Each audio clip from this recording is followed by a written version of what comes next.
1931. Fushun, Manchuria, the largest coal mine in Asia. Over 3,000 workers descended into the earth that morning. Fewer than half ever came back. This is the story of history's deadliest coal mine disaster. 1,500 lives, swallowed by the dark. What was concealed? Who profited? And why did the world stay silent? The answers will shock you. Stay on the channel, because the truth is darker than the tunnels. It was an ordinary morning. Men grabbed their tools, kissed their families, and walked into the earth. Most were young, fathers, brothers, sons. Then the ground shook. Fire, gas, smoke, silence. The families waiting at the surface slowly realized no one was coming out. Today, I'm going to tell you about that day, those people, and that buried truth. History's greatest coal mine catastrophe starts now. The Fushun coal mine was one of China's largest industrial operations in the early 1900s. Run under Japanese colonial administration, it fueled an entire region's economy. Thousands descended daily into tunnels stretching miles underground. Safety regulations were virtually non-existent. Workers were promised one thing: if you survive, you get paid. This mine was both a lifeline and a death trap. And on April 26, 1931, that trap snapped shut. The morning of April 26th began like any other. Shifts changed. Workers filed into the tunnels. At 9:15 a.m., the earth convulsed. A massive methane gas explosion ignited deep within the tunnels. Flames spread within seconds. Oxygen vanished. Smoke became a wall. Escape doors were locked. The ventilation system had collapsed. What did the officials above ground do? They waited. The death toll grew with every passing hour. A handful of workers escaped, by miracle or by luck. They told the world, we could hear voices inside the tunnels, but we couldn't reach them. Rescue teams waited outside for hours, because the interior was still burning. Some trapped workers survived for 3 days, clinging to air pockets, but no one reached them in time.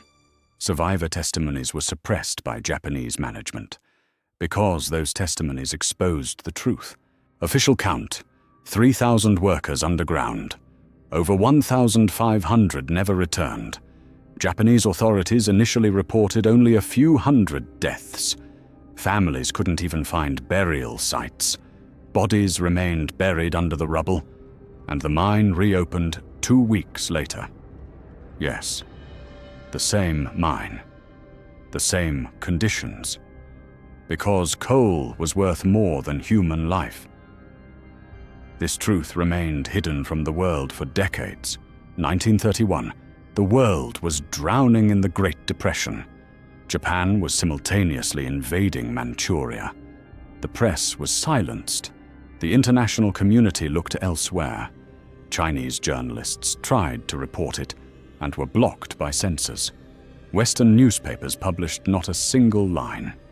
This tragedy existed only in local memory, and families were forced into silence rather than mourning. Fushun was not alone. 1906, Courrières disaster, France, 1,099 dead.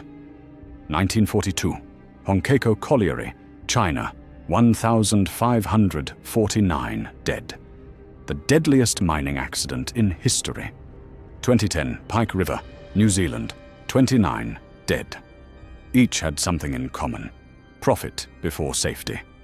Workers were always the last consideration. Different places, different eras. The same fatal mistake. No names, only numbers. But behind those numbers were real lives. A 16-year-old named Li Wei was starting his first long shift that morning.